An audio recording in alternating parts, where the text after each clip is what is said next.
Hello guys, good morning. So, it's Friday again. Last day of the week dito sa amin sa Calgary, Alberta.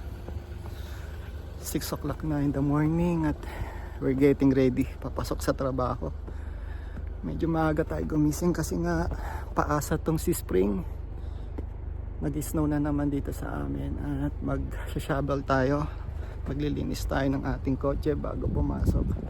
Ito lang ang problema kapag nag-i-snow.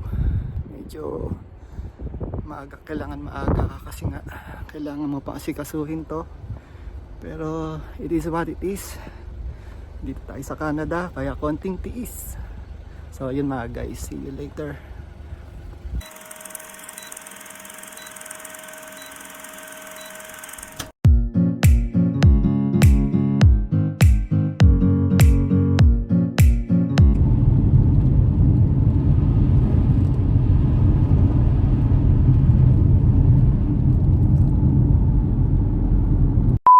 So yun nga mga guys, nandito na tayo sa opisina, loob ng opisina. At this will be a long day mga guys, kahit Friday sigurado busy kami. At ayun, mamaya na lang tayo mag-vlog ulit or mag-video. I'll see you later mga guys. Siyempre bago tayo magsimula mag-work ay breakfast muna tayo. Pagkain ng mga tandaan na oatmeal and blueberries. So yun, routine ko na to bago magsimula ng work. Ay kumakain muna tayo para may laman naman yung tiyan natin.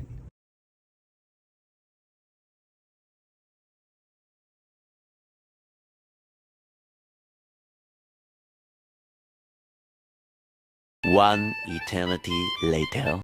Welcome back mga guys. So yun nga, andito tayo sa favorite spot ko tuwing Friday afternoon. Kasi tuwing Friday maaga labas natin 4 PM. Si Mrs. kasi lalabas pa yun mamaya 6 PM. So matagal-tagal pa yung oras na antayin natin, kaya dito tayo nagpapalipas ng oras.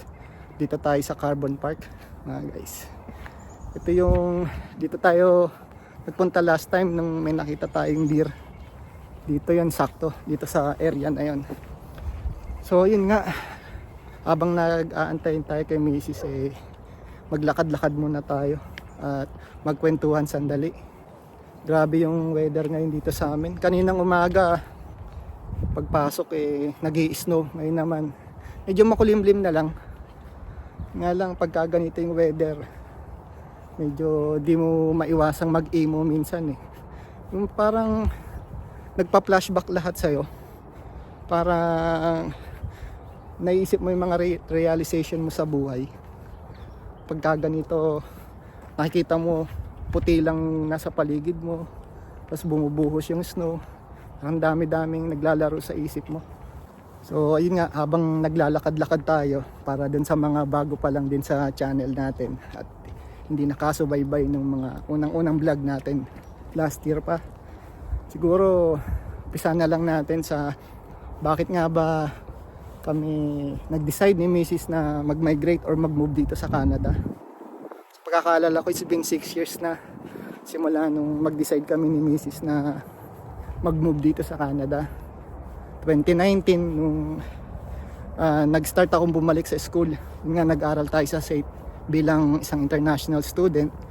Namin kahit pumunta kami dito na nag-decide kami pumunta dito na punong-puno ng uncertainty lahat ng bagay. Parang walang kasiguraduhan kung ano yung dadatnan namin dito, kung ano yung buhay na nag-aantay sa amin dito, at ano yung magiging buhay namin after kong mag-aral. Mukhang makapal-kapal yung dilim ng ulap mukhang malakas-lakas na ulan to or snow mamayang gabi. Sana isang buhusan na lang at sa Monday or over the weekend okay na. So yun nga, balik tayo sa topic mga guys. Walang kasiguraduhan ng lahat sa amin dito kasi nga ang pasok namin is temporary. Kumbaga ako bilang isang international student, si Mrs. ay isang open work permit.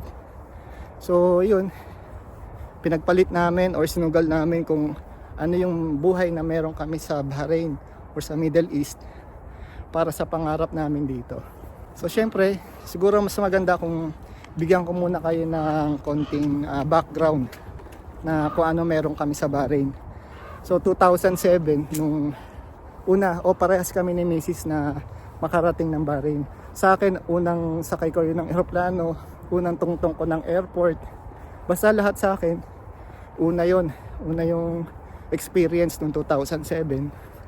So, naging magkatrabaho kami ni Missy sa isang company, sa EK Kano nga, Toyota Lexus. Sila yung parang distributor ng Toyota at Lexus sa Bahrain. So, mga kaibigan natin dyan sa Bahrain, sa EK Kano, shout out sa inyo. Tapos ayun, hindi ako tumagal doon. Siguro 1 year lang. Tapos lumipat ako ng ibang company. Yun na nga, kung saan tayo nagtagal. Bali, naging project manager. Nag-start pala ako, draftsman. Tapos hanggang sa lumipat tayo ng company, hanggang sa pagtrabaho at doon na tayo tumagal, hanggang sa makarating na nga tayo dito sa Canada. Sabi ko na narating ko yung peak nung career ko nung nandun ako sa Bahrain. From draftsman hanggang sa naging project manager tayo. 12 years kasi tayo nagtrabaho doon, tapos si Mrs. ganun din, 12 years. Siya rin, naging narating niya na rin yung peak ng career niya. Just imagine, 2007 na nag-start siya bilang receptionist. Tapos hanggang sa na-promote, naging rental supervisor na siya. So magkaiba man yung company namin ni Mrs., parehas naman siyang malaki, stable, maganda yung benefits, kompleto. May mga healthcare, insurance kami, company ticket, yung plane ticket, pauwi namin ng Pilipinas, back and forth. Tapos meron pa kaming 1 month paid vacation. So maganda talaga, wala akong masasabi. Tapos ayun nga, kung gusto mo talagang makaipon, Bahrain or Middle East talaga yung bansa na swak para sa iyo. Kasi sa Bahrain, unang-una walang tax, or all over Middle East. Pero magiging specific na lang ako sa Bahrain kasi yun naman yung doon naman tayo galing. So yun, wala kaming tax. Tapos mura yung pagkain. Kami kasi ni Macy's, matipid kami. So pagka galing namin sa trabaho sa gabi, hindi man kami makaluto ng pagkain namin, bibili lang kami ng shawarma, siguro $3. Busog na kami nun. Tapos meron din roasted chicken. Yun yung mga, alam na alam to ng mga taga Middle East, especially sa Bahrain. Yung 4 na piraso na chicken, kasama siyang french fries. Yun lang kinakain namin. Ganun kami katipid. Siguro kumakain man kami sa labas kapag na lang may sahod. Every month kasi yung sahod doon. So madalas namin kainan yung Arabic foods, Arabic restaurant, Al-Shawala. Yan. So yun nga, ganun katipid doon. Kaya madali kami nakaipon. Kasi syempre nga, pinapadalan lang naman namin yung sa Pilipinas lang, mga magulang namin. Tapos di ko rin naranasan sa Bahrain na bumili ng personal car. Kasi nga, lahat ng company na napasukan ko, sinagot nila yung company car, telepono, mobile allowance, pati yun, gasolina.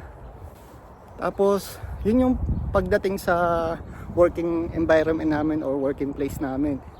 Sa social life naman, padami ka rin makikilala mga Pilipino doon kasi nga halos mga OFW natin na kabayan ang puntahan Middle East. So sa Bahrain, paglabas nga namin ng plat namin, puro Pilipino.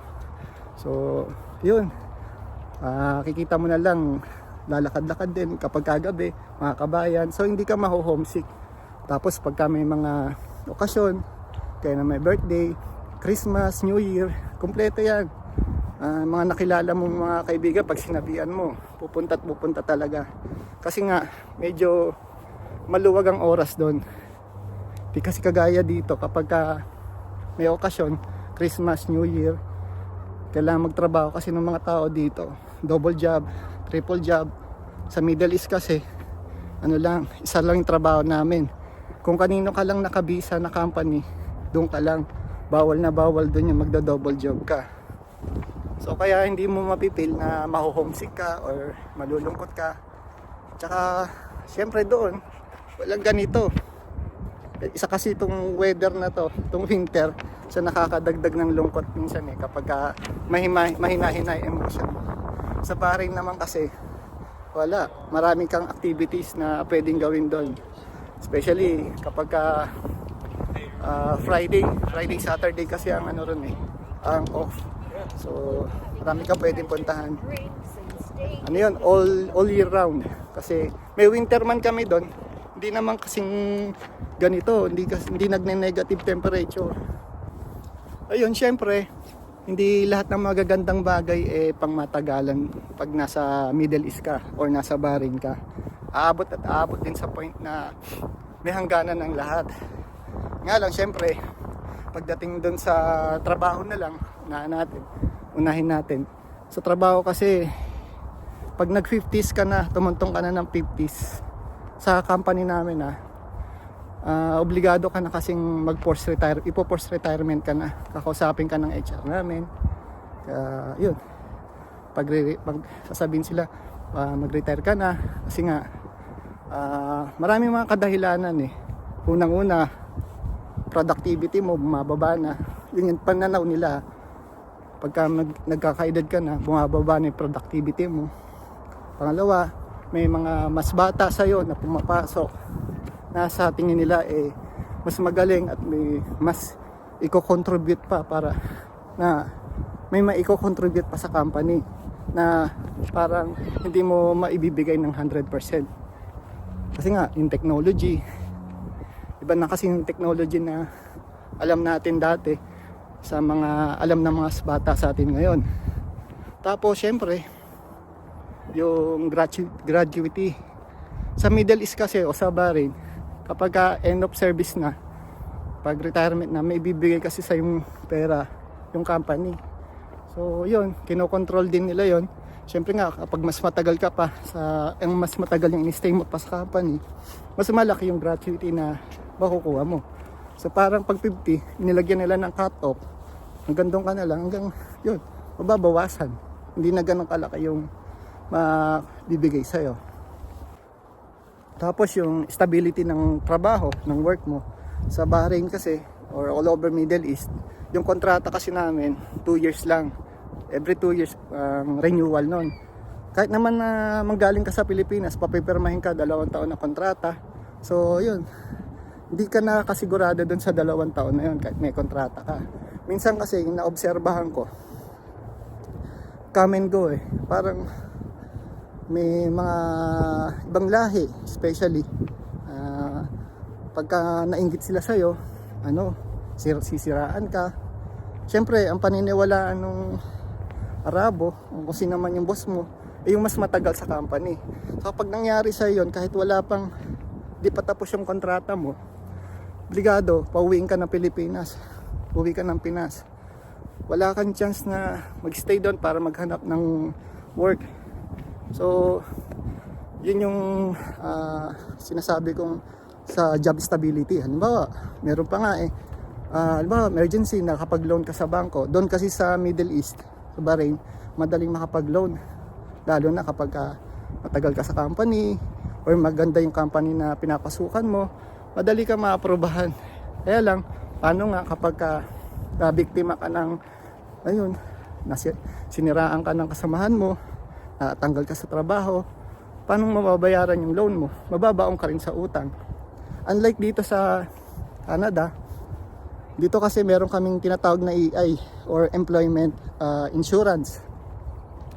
Yun kasi kapag natanggal ka sa trabaho dito or na-laid off ka, which is madalas mangyari kapag ganitong winter, yun, pagka nawalan ka ng trabaho, susuportahan ka ng government. Yun nga yung employment insurance. Bali, binabayaran namin yun or kinakaltas sa salary, every salary kinakaltas sa amin yun.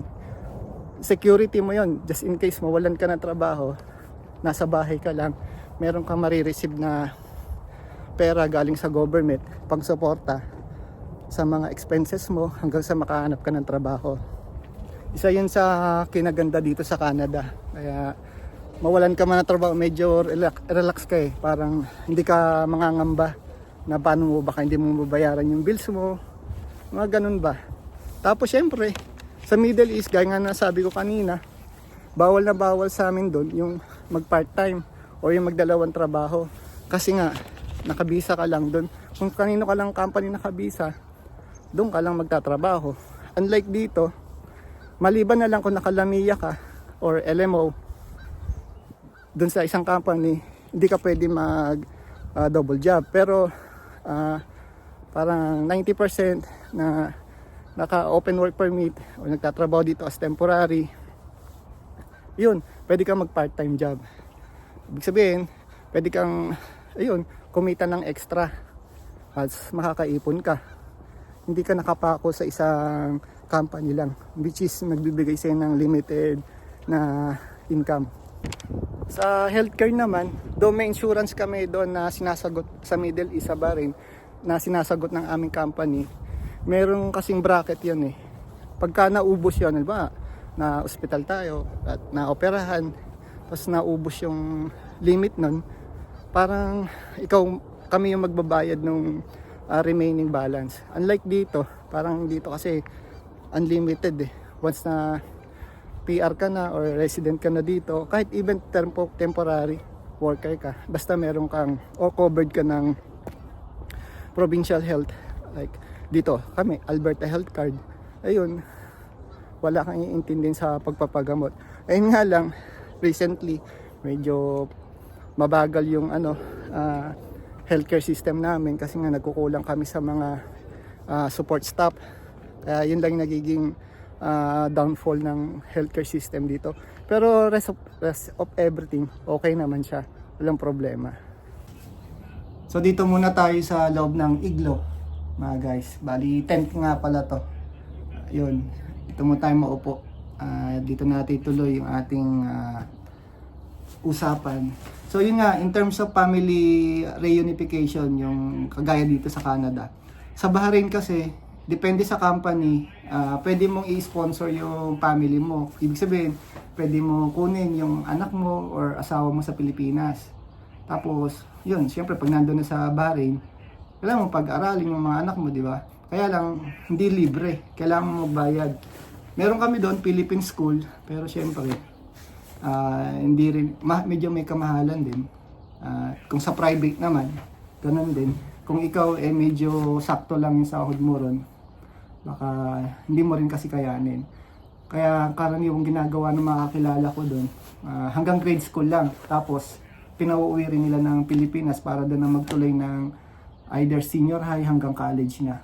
Dito naman sa Canada, gustong gusto ko yung yun nga, yung family reunification na yan, kasi nga libre yung mga, pag dinala mo yung family mo dito, libre sila sa mga anak mo, libre sa pag-aaral. Tapos hanggang ano na yun, magmula grade school, senior high, hanggang yun. Pagdating nga lang ng college, may option ka na doon kung it's either pag-applyin mo ng student grant or student loan yung anak mo para dito na mag-aral, or may option din naman kung gusto nilang umuwi sa Pilipinas at doon na lang magtuloy. Pero siguro pag umabot doon sa time na yun, it's either resident na sila dito or citizen na. So makakabalik pa rin sila kahit ganun yung gawin mong option. Tapos in terms naman sa pag-acquire ng mga property sa Bahrain, makakabili ka doon kapag syempre kapag may means ka sa pambili, maganda yung sahod mo talaga, kaya mo bumili ng 1 bedroom, 2 bedroom, 3 bedrooms na condo. Pero syempre mapapasayo lang yun, hindi mo hanggang sa period na nandoon ka lang. Pag dumating na yung time na retire, kailangan mo na mag-retire at bumalik ka na either sa Pilipinas o kung sa mang bansa ka pupunta, kailangan mo na rin talaga ibenta yon. At wala ka nang magagawa ron. Yun talaga yung reality doon. Tapos syempre dito sa Canada, pagka ayun, nakabili ka na rin ng property mo dito, though may mortgage kami na 25 years mababayaran, after naman nun, pagka na-fully paid mo na, sayo na yung property mo, wala nang papaalis sa'yo dito. At pwede mo pa ipamana kung sino yung gusto mong pagbigyan nun kapag hindi mo na talaga, or gusto mo na mag-retire sa Philippines, o kung ano man yung gusto mong gawin sa buhay. Ayun, ang take doon, yung property na nabili mo dito, masasabi mo talagang sa'yo na, at mawawala lang yun sa'yo kapag syempre nawala ka na sa mundo. Joke lang. Hindi, yun nga, pagka gusto mo nang ipamigay o ipamana kung sa mga anak mo, kung sino man yung malapit sa'yo. Tapos, syempre, ang pinakamaganda dito sa Canada na wala sa Bahrain ay yung pag-acquire ng status. Sa Bahrain kasi, gaya nga na sinabi ko, magtrabaho ka man ng magtrabaho doon ng ilang dekada, spend mo man yung dugot pawis mo doon.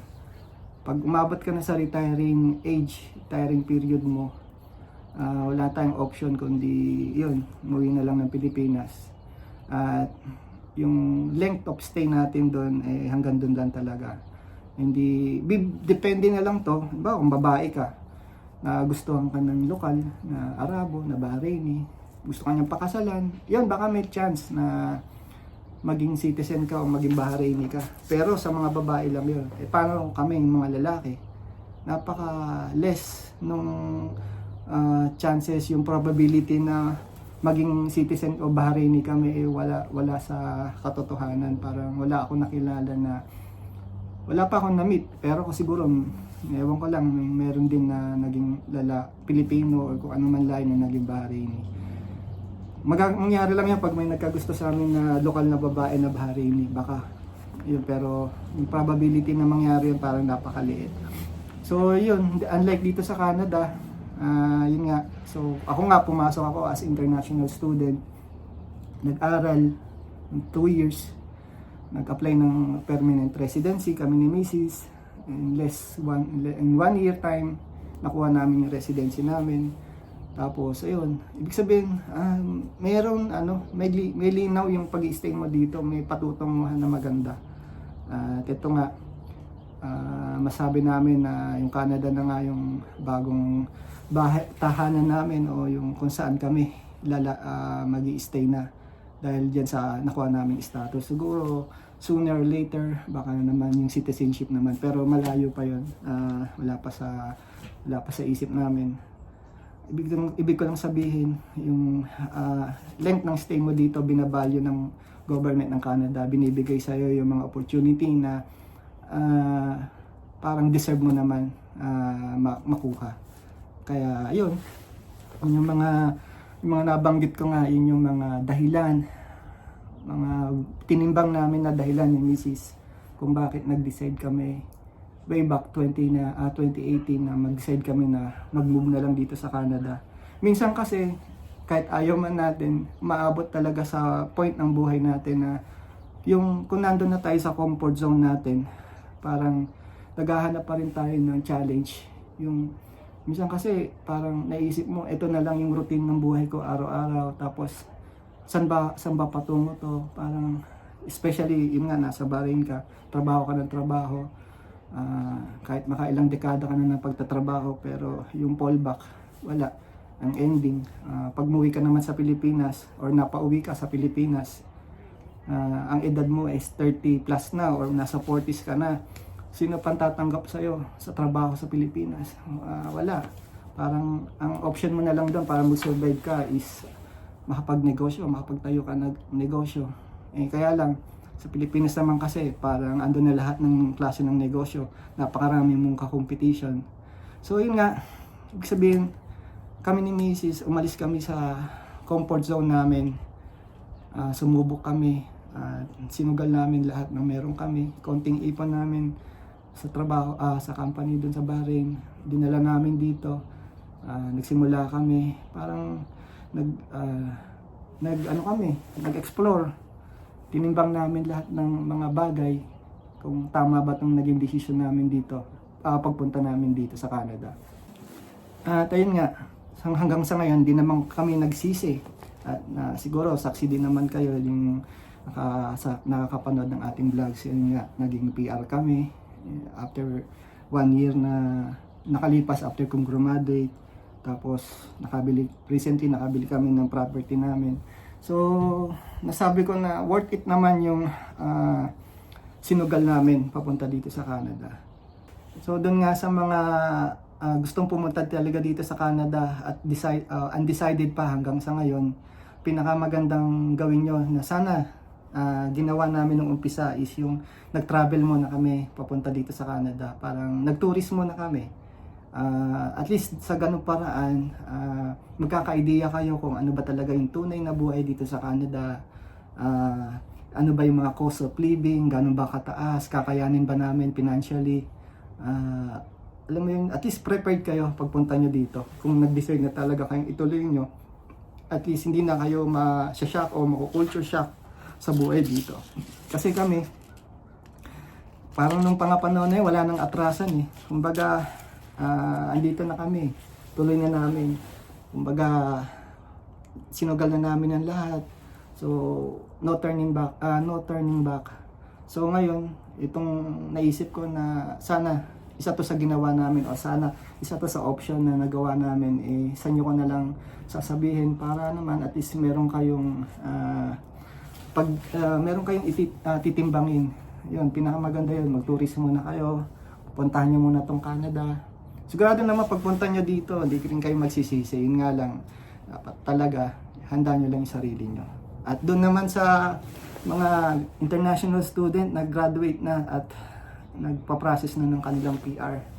So yun, alam ko itong mga recently na pangyayari, mga nakaraang buwan, maraming pagbabago sa immigration system ng Canada. Napakaraming pwede mangyari. Pero syempre, kapit lang. Ibig sabihin, marami pa rin mga paraan para matuloy yung inyong pagiging PR. Kaya, yun, may mga bagay na uncertain na hindi natin hawak. So, yun, kapit lang. Gaya nga namin, gaya ko. Nandyan din ako sa sitwasyon na dati na halos isang taon yung nag-apply kami ng aming residency. Wala talagang response sa IRCC. 1 year yun, almost. Yun yung mga panahon na hindi ka na makatulog sa gabi. Meron ka ng anxiety, nag-start yung anxiety mo. Tapos, syempre, iniisip mo, baka pagka na-reject, sa paano na kami, ano yung babalikan namin, mababalikan pa ba kami sa Middle East, sa Bahrain, or uwi na lang kami ng Philippines. Yung mga ganon, hindi maiwasan kasi na maisip mo yun. Pero yun nga, sabi ko, kapit lang, dasal, at ibibigay naman sa atin ni Lord yan. Yun nga, one day, nagising na lang kami, may email na kami na-receive na kinonfirm na permanent resident na kami ng Canada. Tapos, higit pa sa hiniling namin yung binigay ni Lord sa amin. Karoon kami ng property dito. At ayun, bibigay ni God sa atin yan in the right moment, in the right time. Kaya, samahan lang natin ang dasal, tsaka gawin natin kung ano yung part natin. So paano mga ka-Dears in Canada, dito ko na lang muna tatapusin itong ating vlog para sa araw na to. At para nga dun sa mga bago pa lang dito sa ating channel, huwag niyo sanang kalimutang mag-like, share and subscribe para naman lumago pa yung ating community. At para naman sa mga subscribers natin, maraming salamat sa panonood at pagsuporta nyo sa ating mga vlogs. At maraming salamat sa mga comments nyo, nakakatuwa. Kasi nagbibigay kayo ng mga thoughts nyo na appreciate ko ng sobra. Na-appreciate namin ni Mrs. At yun nga, paano mga guys, happy weekend na lang. At magmula dito sa Carbon Park, sa Calgary. God bless and happy weekend. See you to the next one.